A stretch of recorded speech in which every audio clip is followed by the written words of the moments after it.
British हुकूमत को follow कर रहे हैं, वो सावरकर को फॉलो कर रहे हैं, ब्रिटिश हुकूमत को फॉलो कर रहे हैं। जो तख्त पे बैठे हैं वो ब्रिटिश हुकूमत को फॉलो कर रहे हैं, जो उनकी चमचागिरी कर रहे हैं वो सावरकर की कॉपी, उनके नक्शे कदम पे चल रहे हैं। और मैं ये आपको लिख के दे दूं, जब इस दौर का इतिहास लिखा जाएगा तो इस हुकूमत का नाम सेम उसी तरह से दर्ज होगा जैसे ब्रिटिश हुकूमत का हुआ, जुल्म करने में, महंगाई में, जातिवाद में, धर्मवाद में, भेदभाव में और मनुवाद में।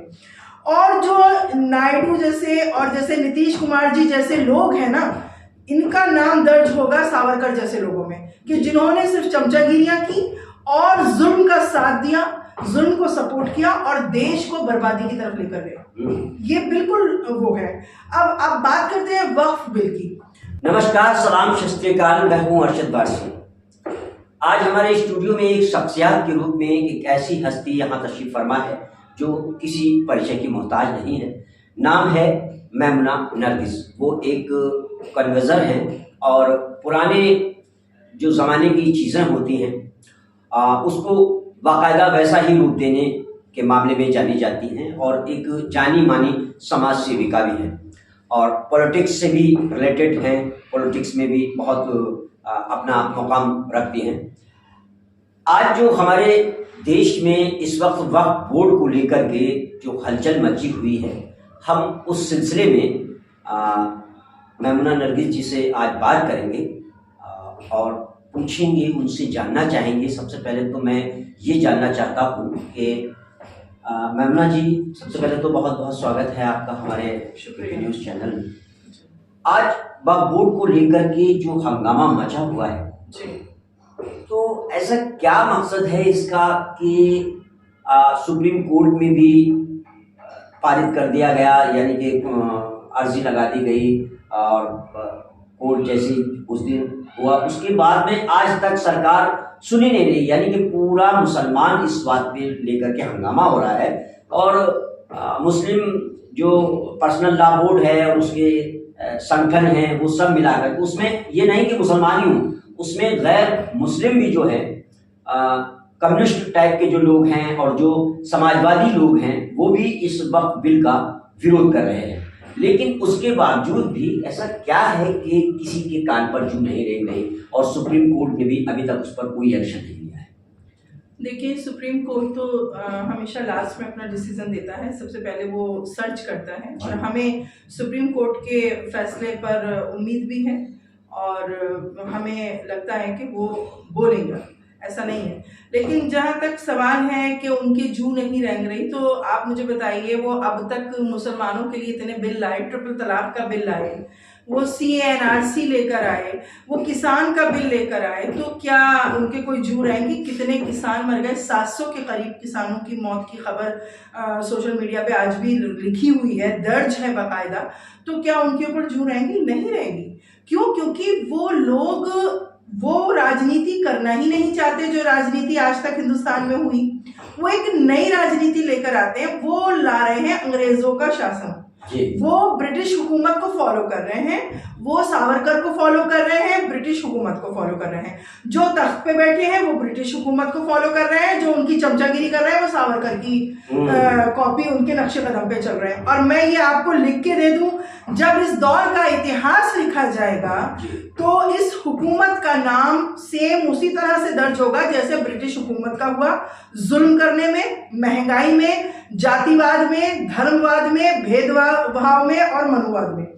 और जो नायडू जैसे और जैसे नीतीश कुमार जी जैसे लोग हैं ना, इनका नाम दर्ज होगा सावरकर जैसे लोगों में, कि जिन्होंने सिर्फ चमचागिरियां की और जुल्म का साथ दिया, जुल्म को सपोर्ट किया और देश को बर्बादी की तरफ लेकर गए।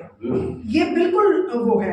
अब बात करते हैं वक्फ बिल की। देखिए, वक्फ की प्रॉपर्टी किसी हुकूमत की दी हुई प्रॉपर्टी नहीं है। वक्फ की प्रॉपर्टी किसी हमें किसी ने भीख में नहीं दी है, हमारी खुद की जायदाद है। हमने उस जायदाद को अल्लाह के नाम किया है और अल्लाह के नाम जब जायदाद हो जाती है तो वो कौम के काम आती है। तो देखिए, कौम के काम आती है। अब मिसाल के तौर पे मैं लोगों को समझाने के लिए कि अब जैसे मेरा पर्सनल घर है, वो घर मैंने कैसे बनाया? अपनी मेहनत से। अपनी मेहनत से बनाया, बिल्कुल। आपने अपना घर बनाया अपनी मेहनत से, आपकी रोजी रोटी, उसकी दिन रात की कमाई उसमें लगी, तब वो घर बना, ठीक है। अब अगर मान लीजिए आपका दिल चाह रहा है कि मैं अपनी बात करती हूँ, चलिए, कि मेरा दिल चाह रहा है मैं मरने से पहले अपने घर को अल्लाह के नाम करूँ जी, मैं नहीं देना चाहती किसी को भी, ना रिश्तेदार को, ना किसी अपनी औलाद को, ना किसी को नहीं देना चाहती, मैं अल्लाह के नाम करना चाहती हूँ। अब अगर मैं उसे अल्लाह के नाम करके उसे छोड़ के जाना चाहती हूँ तो उसमें सरकार का क्या दखल है? सरकार का कहीं से कोई दखल वक्फ की प्रॉपर्टी में नहीं है, क्योंकि ये प्रॉपर्टी मुसलमानों की कमाई हुई प्रॉपर्टी है, मुसलमानों की खून पसीने की प्रॉपर्टी है, उनकी खून पसीने की जायदाद है, जो वो मरने से पहले कौम के लिए अल्लाह के नाम करके गए हैं। और वक्फ का मतलब ही है, वक्फ कहाँ से आया है? अरबी भाषा से आया है। वक्फ का मतलब है किसी चीज को रोकना, बांध के रखना। वक्फ ना तो बिक सकता है, ना मिट सकता है, खत्म नहीं हो सकता, वो नस्ल दर नस्ल इस्तेमाल हो सकता है, बिल्कुल, लेकिन उसका कोई मिसयूज नहीं हो सकता। अब मैंने उनका भाषण सुना, उनकी बात सुनी, अपने माननीय प्रधानमंत्री जी की भी और गृह मंत्री की भी सुनी हमने, अमित शाह जी की, कि जो बार बार कह रहे हैं कि विपक्ष गुमराह कर रहा है और ये जो बिल हम लेकर आए हैं, ये बिल जो है मुसलमानों के फायदेमंद फायदे के हित में है। वो सभी बीजेपी के जितने भी नेता हैं वो सभी यही कह रहे हैं कि मुसलमानों के हित में ही है। तो मैं यहाँ पर एक चीज पे लोगों का इशारा करना चाहती हूँ, आज से पहले जितने भी बिल आए हैं सबको उन्होंने यही कहा मुसलमानों के हित का बिल। मैं अगर ट्रिपल तलाक, सबसे पहला बिल आया था ट्रिपल तलाक का बिल, सही, आप जर्नलिस्ट हैं, आपसे बेहतर कोई नहीं जानता ट्रिपल तलाक पे कितना काम हुआ है। आप जरा थानों में जाकर देखिए, औरतों का तमाशा बना हुआ है ट्रिपल तलाक के नाम पर। पुलिस वाले, जो कुछ पुलिस वाले ऐसे भी हैं वहां पर जो ट्रिपल तलाक को घरेलू हिंसा में बदल देते हैं ताकि उनकी कमाई हो सके, ठीक है। अब क्या हो रहा है उसका नतीजा कि बेचारी औरतें थानों के चक्कर काट रही हैं, जो कोर्ट नहीं गई हैं वो थानों के चक्कर काट रही हैं, और फिर वो अलग ही केस बन गया है। अब अगर मैं ट्रिपल तलाक की बात करूं तो ट्रिपल तलाक का जब बिल आया था तो ये कहा गया था कि मुसलमान औरतों की भलाई का है, यही कहा था, बिल्कुल। जो आज कहा जा रहा है मुसलमान औरतों का भी हित है इसमें और मुसलमानों का हित है, ये बीजेपी का नारा लगाना, मतलब एक नारा लगा दिया है उन्होंने कि मुसलमानों का हित, मुसलमानों का हित, लेकिन इनडायरेक्ट वे में वो मुसलमानों का हित नहीं, मुसलमानों का पतन है, वो मुसलमानों की बर्बादी है। वो मुसलमान को बर्बाद करके अपने उन लोगों को खुश करना चाहते हैं जो उनको वोट इसी बात पे देते हैं कि मुसलमानों को सताओ और हम तुम्हें वोट देंगे। समझ रहे? ये राजनीति जो नरेंद्र मोदी जी कर रहे हैं या बीजेपी सरकार कर रही है, मुझे समझ नहीं आ रहा कि हमारी हिंदुस्तान की जनता पढ़ी लिखी है, जाहिर नहीं है, तो वो क्यों नहीं समझ पा रही इनकी क्रोनोलॉजी को, वो इनकी सियासत को क्यों नहीं समझ पा रही कि ये शिक्षित राजनीति तो कर ही नहीं रहे, ये तो गुंडागर्दी वाली राजनीति कर रहे हैं, जानबूझकर जुल्म करके अपने हंटर के तहत अपने वो बिल को मैं हंटर ही कहूंगी, वो बिल मेरी नस्ल में हंटर है। वो जो अंग्रेज चाबुक चलाते थे ना भारतीयों के ऊपर, उन्हें गधों की तरह लाद के, उनको कैदी बना के, उनके ऊपर फिर अपने कानून लाद कर उन्हें फिर हंटर से मारते थे, ये बिल से मार रहे हैं। बस फर्क इतना है कि ये हंटर नहीं चला रहे हैं, ये बिल से हमें मार रहे हैं। तो मैं बीजेपी गवर्नमेंट से इतना ही कहना चाहूंगी और अपने इस आपके क्यूपी चैनल के थ्रू भी एक संदेश देना चाहूंगी कि भारत की जनता कब तक बेवकूफ बनेगी, क्यों नहीं आंखें खोल रही है, विकास के नाम पर क्यों ठगी जा रही है, ये विकास का झुंझुना कब तक हम लोग बजाते रहेंगे। मुझे बताइए कौन सी चीज में विकास हुआ? ट्रिपल तलाक में क्या विकास हुआ? कुछ नहीं, वही मामले अभी भी पेंडिंग पड़े हैं, जबकि इनको ये चाहिए था कि अगर ये ट्रिपल तलाक का बिल लेकर आए थे, वाकई में इनकी नियत थी मुसलमान औरतों का भला करने की, तो इनको एक कमेटी बिठानी चाहिए थी कि जो थानों पे नजर रखती, बिल्कुल थानों पर नजर कमेटी बनती कमेटी। और फिर दूसरी बात, अब बात मैं करती हूँ उस बिल की कि जो बिल इन्होंने बनाया है, बाकी पॉइंट तो आप छोड़ दीजिए सर, वैसे तो सारा ही पूरे में झोल ही झोल है उसके अंदर, लेकिन एक जो मुख्य उसमें झोल नजर आता है, जो सबसे बड़ा क्राइम नजर आता है, उन्होंने हमारे मजहबी, हमारी धार्मिक चीज में अपने धर्म के लोगों का अपना इन्वॉल्व क्यों रखा, ये मुझे समझ नहीं आया। ये एक पॉइंट है। अगर वो हमारा भला चाहते, और अगर वो हमारा भला चाहते तो हम इतने तो बेवकूफ नहीं है, मुसलमान इतना तो बेवकूफ नहीं है कि वो अपना हित ही नहीं समझ पाए, अपने हित के नुकसान कर ले अपना। तो वो मुसलमान स्वागत करता इस बिल का। अगर वाकई इसमें वक्फ बोर्ड का या वक्फ का हित होता, उसका कोई विकास होता। देखिए, जिस पार्टी के अंदर, मैं कहना नहीं चाहती लेकिन मैं खुल के कहने की आदी हूँ, बलात्कारी उसमें बैठे हैं, भूमाफिया उसके अंदर बैठे हैं, ठीक है, चोर चक्के उसके अंदर बैठे हैं, और वो बैठ के वो वाला हिसाब हो गया है कि वो है ना वॉशिंग मशीन वाला, कि मैले कपड़े डाले और साफ बन के निकल आए। ये वाला इस वक्त बीजेपी का हाल हो रहा है। जिसने जितना बड़ा जुर्म किया है, अगर वो चाहता है उसे कोर्ट से क्लीन चिट मिल जाए, उसकी जिंदगी साफ सुथरी हो जाए, तो वो बीजेपी ज्वाइन कर ले। ये उनका फंडा चल रहा है। तीसरी जो मेन बात आपने मुझसे कही कि आखिर वो क्यों नहीं एक्शन ले रहे, वो क्यों नहीं सोच रहे, मुसलमान में इतनी भगदड़ मची हुई है, तो मुसलमान में तो मचेगी। देखिए, मुसलमान को मैं ये कहना चाहती हूँ कि मुसलमान सब्र में है, कब्र में नहीं है। आप समझ रहे हैं, मुसलमान कब्र में बैठा हुआ है, बोलेगा ही नहीं, मुसलमान सब्र कर रहा है। और देखिए, उसकी वजह भी यह है कि आप जानते हैं कि कुछ सालों से मुसलमान पर और इस्लाम पर आतंकवाद का धब्बा लगाया था, इसी पार्टी के थ्रू लगा था। मुसलमान को और इस्लाम के मानने वालों को एक ही आइडेंटिफाई कर दिया गया था, आतंकवाद। ये बहुत बड़ा एक पैगाम है मुसलमान का कि मुसलमान ने तब से आज तक हथियार ही नहीं उठाया। सही बात। मोब लिंचिंग हो गई, मुसलमान ने हथियार नहीं उठाया।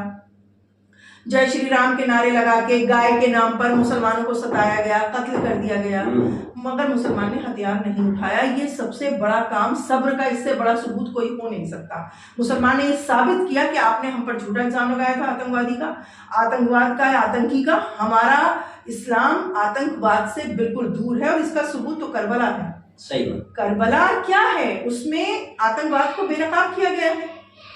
अब उसमें आप ये देखिए कि जो वक्फ का बिल है जी, मैं प्रधानमंत्री नरेंद्र मोदी जी आपसे ये अपनी तरफ से एक रिक्वेस्ट करना चाहती हूँ कि आपने हमें कहा कई चैनल्स पर कि ये हमारे हित का है और विपक्ष हमें बहका रहा है। ठीक है, हम आपकी बात मानते हैं, हम मान रखते हैं आपके इस बिल का। आप ऐसा कीजिए, देवस्थान का सेम ऐसा ही बिल बनाकर लाइए, सेम वही कंडीशन रखिए, वही देवस्थान संशोधन बिल के नाम से बिल्कुल वही चीजें होनी चाहिए जो वक्फ में आपने तब्दील की हैं।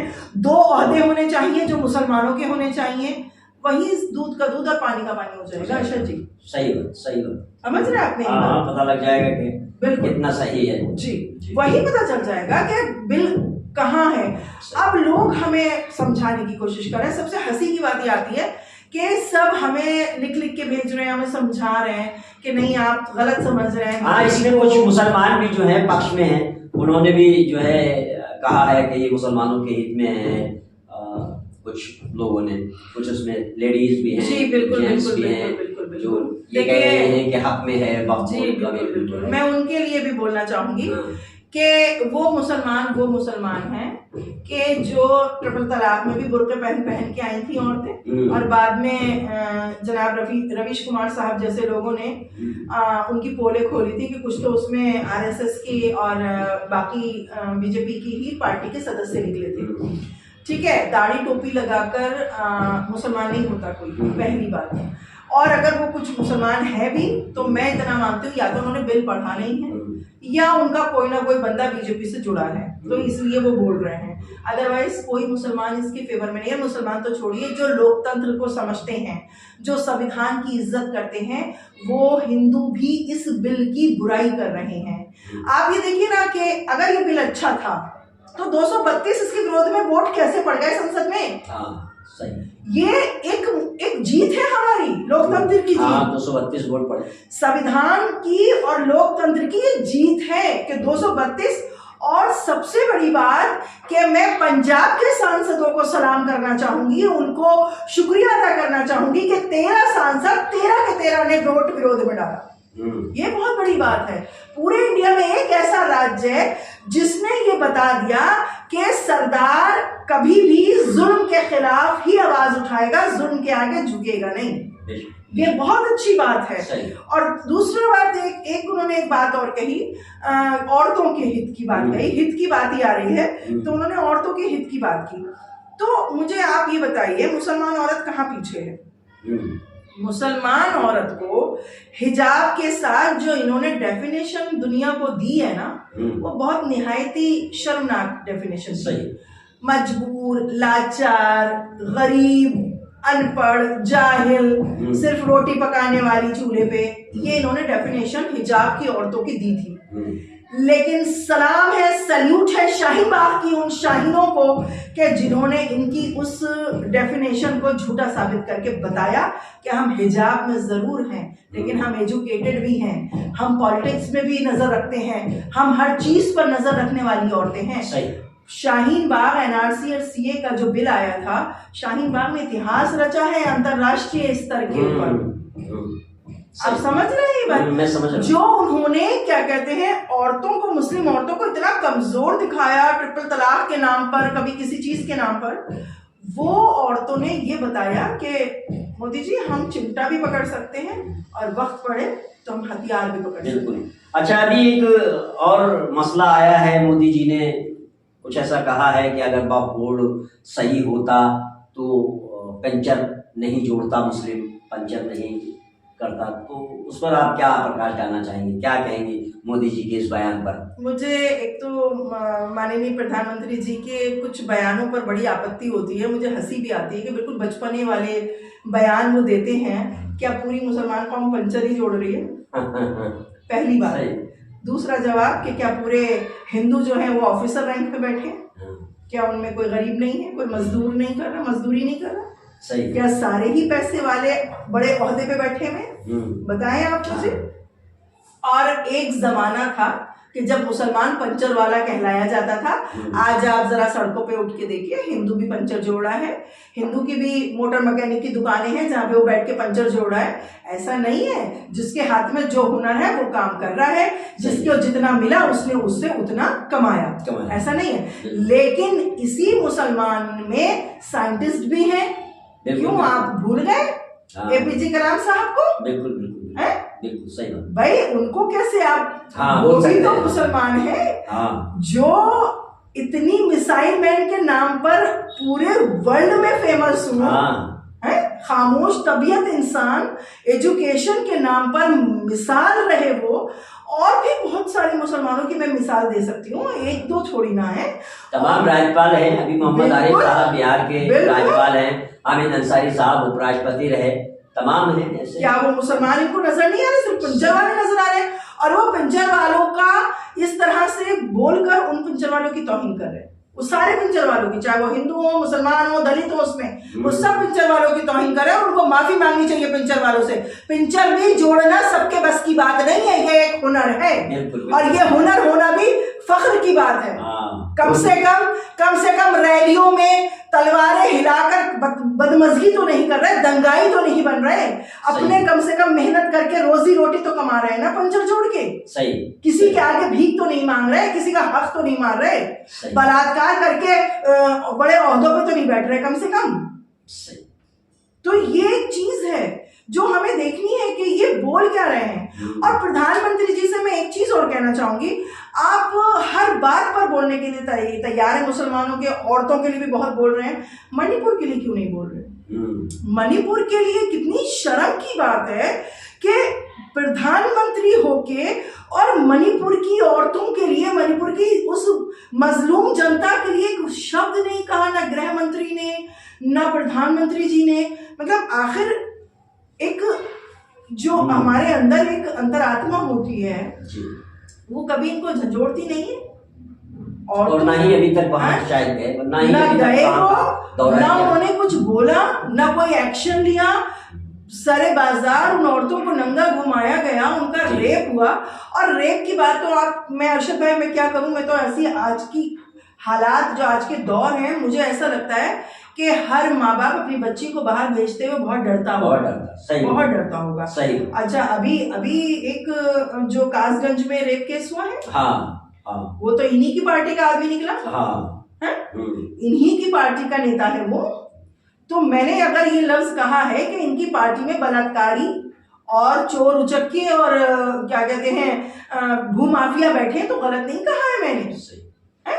आप ये देखिए, आप वक्फ बोर्ड की प्रॉपर्टी पे नजर गड़ाए बैठे, मंदिर की जमीनें आपको नजर नहीं आई? अभी बीबीसी ने ग्राफ दिया है जिसमें 28,000 एकड़ जमीन उड़ीसा के वक्फ की है, ठीक है। और वहीं पर मंदिर है उड़ीसा के देवस्थान का जिसमें 60,000 एकड़ जमीन है, वो नजर नहीं आ रही। पूरे इंडिया में 38 लाख एकड़ जमीन उनको नजर आ रही है, और जो कई लाखों एकड़ जमीन मंदिरों की है उसमें उनकी कोई नजर नहीं है, जिसपे कब्जे भी हैं, जिनका हाल बेहाल है। कितनी यूनिवर्सिटी बन गई देवस्थान की जमीन पे, कितने अस्पताल बने। और बात उन्होंने ये की कि वक्फ बोर्ड की जमीनें खाली पड़ी हैं, उन पर अस्पताल बनने चाहिए, उनके ऊपर लाइब्रेरी बननी चाहिए, उनमें कॉलेज बनने चाहिए। आपने अपने शासनकाल में, बीजेपी ने शासनकाल में अपने कितने कॉलेज बनाए, कितने कॉलेज खोले? 11 साल 12 साल तो राज करते हुए। कोविड में सबसे ज्यादा जरूरत 3 चीजों की हुई, एक शमशान, एक कब्रिस्तान और एक अस्पताल। बिल्कुल सही। आप मुझे बताइए कितने अस्पताल खोल लिए बीजेपी ने? तो सारा जनता को चूस के पैसा वोटों में, चुनावों में काला बाजारी करने के लिए इकट्ठा करते हैं, उसमें रैलियां निकलवाते हैं, उसमें शराब बांटते हैं, उसके अंदर उल्टी सीधी रिश्वतें देके और क्या कहते हैं नेताओं को खरीदते हैं, और वो इलेक्शन होता है धांधलेबाजी से। फेयर तो होता ही नहीं है, तो सबको पता है। सही।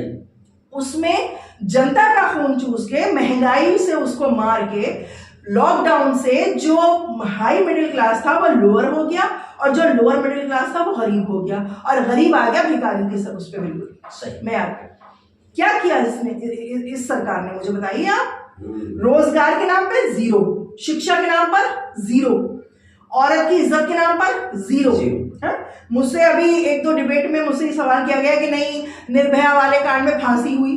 क्या फांसी हुई? एक को तो आपने नाबालिग करार करके उसको तो छोड़ ही दिया आपने। जो नाबालिग बलात्कार करने पे तो बालिग बन जाता है और सजा होती है तो उसको तुम नाबालिग कर दो, ये कहाँ का कानून है? जब वो एक औरत की इज्जत उसी मर्द की तरह उतार रहा है जैसे बालिग मर्द उतार रहा है, तो फिर तो वो बालिग है। बिल्कुल सही। आप उसको सजा नहीं देंगे, वो अब आपको क्या बोलो, तो दंडनाता घूम रहा होगा जहां भी होगा वो।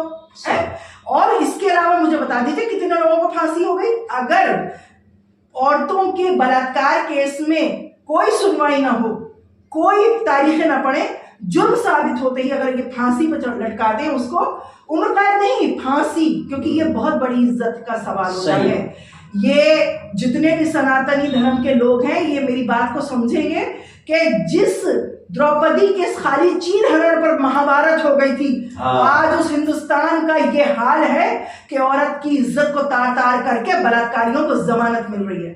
सही है, उनको टिकट मिल रहा है, उनको बड़े बड़े ओहदे मिल रहे हैं। सबके घरों में माँ बहनें हैं, ऐसा नहीं खाली मुसलमानों के घर में माँ बहनें हैं, खाली दलितों के घर में माँ बहनें सबके घरों में हैं, और सब अपनी माँ बहन की हिफाजत करना चाहते हैं। लेकिन आप ऐसी सरकार में कैसे इज्जत करेंगे जहां पुलिस वाले जमानत पे छोड़ रहे हैं? पुलिस वाले, वो आपको याद होगा यूपी में जो ट्रेन में पुलिस वाले ने अपाहिज लड़की का वो किया था, वो इन्हीं की पार्टी का जुड़ा हुआ था, उससे जुड़ा था, आरएसएस का बंदा था, संगी था। उसका क्या किया, उसको थाने में बिठा के बकायदा चाय बिस्किट और समोसा खिलाया गया, डंडे बजाने के बजाय उसको ये किया गया। लेकिन अभी एक और केस आया है यूपी का, मैं वहां पर सलाम करना चाहूंगी। मुझे बहुत खुशी हुई उस पुलिस वो भी पुलिस वाले हैं कि वहां पर औरत, एक लड़की का बुर्का खींचा, उन्होंने कैसे उनको सजा दी है पुलिस वालों। ऐसा नहीं है, सब तरह के लोग हैं। लेकिन मैं इस वक्त जो इस दौर में मैं जी रही हूँ, मैं सिर्फ अपने जरिए से यही कहना चाहती हूँ पब्लिक के लिए खास तौर पे कि आंखें खोलिए, अक्ल का चिराग जलाइए और उसमें तौलिए क्या सही है क्या गलत है। धर्म अपने अपने घरों में रखिए, लेकिन जब बाहर निकले तो लोकतंत्र नजर आना चाहिए, भाईचारा नजर आना चाहिए, क्योंकि जिंदगी हमारी भाईचारे से चल रही है। बिल्कुल। किसी ने अपने अलग अलग स्कूल बनाने की किसी में हैसियत नहीं। हर स्कूल में हर तरह का बच्चा पढ़ रहा है, हर मजहब का बच्चा पढ़ रहा है। जब वो अपने घर में देखेगा हिंदू मुस्लिम, तो वो फिर अपने दोस्तों के साथ क्या करेगा, क्लासमेट्स के साथ क्या करेगा? हम क्यों नहीं समझ रहे हमारी आने वाली नस्लों पर इस नफरत का बहुत बुरा असर पड़ रहा है। इतना बुरा असर पड़ रहा है कि आने वाली नस्ल जो है, मुझे ऐसा लगता है कि साथ में पढ़ते हुए भी मालूम नहीं कि आपस में झगड़े हों, फसाद हो, मार पिटाइयाँ हों कि तू हिंदू है, कि तू मुसलमान है, तू सिख है, तू जैन है, तेरे यहाँ ये होता है, तेरे यहाँ होता है। सही। ये चीजें हमारे घर में हैं। और सबसे ज्यादा माफी चाहती हूँ, कुछ चैनल्स हैं जो सच को दिखा रहे हैं। आपका क्योंकि चैनल तारीफ के काबिल है कि हमेशा सच की आवाज को आगे बढ़ाता है, लेकिन कुछ ऐसे चैनल्स हैं जो सच को दबा के झूठ को आगे करते हैं, जिसका असर आने वाली जनरेशन में बहुत बुरा पड़ेगा और पड़ रहा है। ये जो एक मतलब है। और एक चीज और मैं यहाँ कहना चाहूंगी कि उन्होंने कहा कि वक्फ का जो बिल आया है उसमें औरतों को रोजगार मिलेगा। माननीय प्रधानमंत्री जी, वक्फ बोर्ड में ऑलरेडी पहले से 2 कोटे तो फिक्स हैं औरतों के, एक शिया कोटा, एक सुन्नी कोटा। तो औरत को वक्फ बोर्ड में आपकी भीख की तो जरूरत ही नहीं है बिल्कुल किसी सूरत। रहा सवाल ट्रिपल तलाक के बिल का, उसमें भी आपने कोई औरतों का फायदा नहीं किया। आपने एक ऐसा कानून बनाया कि अगर हिंदू अपनी बीवी को तलाक दे रहा है तो 1 साल की सजा, मुसलमान दे रहा है तो 3 साल की सजा। दोहरी नीति आप लेकर आए। देखिए, जिस प्रधानमंत्री की कथनी और करनी में फर्क है, जिस सरकार में कथनी कुछ और होती है और करनी कुछ और होती है, वहां पर जनता परेशान होती है, वहां जनता जुल्म का शिकार होती है। और मुझे सोशल मीडिया पे कई लोगों ने ये भी कहा कि मुसलमान खामोशी रहता है, डरपोक है। हम डरपोक नहीं है सर, हम डरते ही नहीं। हमने शाहीन बाग का आंदोलन किया NRC CA के उसमें, तो हमारे आंदोलन से प्रेरित होकर ही किसान आंदोलन हुआ। खुद किसानों ने मीडिया से ये कहा कि हमने शाहीन बाग को देखकर अपने आंदोलन को बनाया है, इतना मजबूत, वरना हम नहीं कर सकते थे। क्यों? क्योंकि हमारे अंदर वो सब्र है। बिल्कुल बिल्कुल, हम सब्र दिखा रहे हैं, हम खामोशी वक्त का इंतजार कर रहे हैं। देखिए, कोई जुल्म जब हद से बढ़ जाता है ना तो इनकलाब बन जाता है, क्रांति बन जाता है। ब्रिटिश हुकूमत ने जब जुल्म हद से ज्यादा बढ़ा दिया था ना, तब हिंदुस्तान की जनता जागी थी। और जो लोग ये कह रहे हैं ना मुसलमान इतने साल से कुछ कर ही नहीं रहा, कुछ कर नहीं रहा, तो आपको मैं बता दूं, हिंदुस्तान की आजादी चंद सालों की नहीं है, सही 2-3 सदी की है। 2-3 सदी की है। 2 लोग खड़े हुए थे, उनको जगाने में बरसों लग गए थे पब्लिक को, थोड़े थोड़े लोग आए थे। सही। तो देखिए, आएंगे लोग, ऐसा नहीं है, जागेंगे, बोलेंगे भी, लेकिन जिस वक्त वो बोलेंगे ना तो फिर ये सरकार काम जाएगी, ये इतना भरोसा तो मुझे भी है। बहुत बहुत शुक्रिया मेमुना जी, आपने अपना कीमती वक्त हमारे चैनल में दिया। आप मेमुना नरगिस जी हैं और समाज सेवी हैं, पॉलिटिकल से भी रिलेटेड हैं। एक आध कभी आप पहले किसी पार्टी में शायद? जी, मैं एक देश सेवा पार्टी थी यूपी की, उसमें as a spoke person of India थी। हाँ, और अब आप इस वक्त वक्फ बोर्ड बिल पर, वक्फ बोर्ड बिल संशोधन बिल जो है उस पर खुलकर बोल रहे हैं। आप एक यूपी न्यूज़ चैनल पर ही नहीं बल्कि तमाम कई चैनलों पर जाकर डिबेट करके और खुलेआम पूरा विरोध कर रहे हैं कि इस बिल को वापस लिया जाए। लेकिन ये बिल वापस तब लिया जाएगा जब इसमें सुप्रीम कोर्ट अपना हस्तक्षेप करेगा। हालांकि मुस्लिम पर्सनल लॉ बोर्ड ने अर्जी दाखिल कर दी है सुप्रीम कोर्ट में, लेकिन सुप्रीम कोर्ट जब तक इस पर पूरी छानबीन नहीं करता तब तक इस पर कोई भी कुछ भी कहना मुश्किल होगा। तो आज के लिए हम इतना ही में आए। नमस्कार, जय हिंद, जय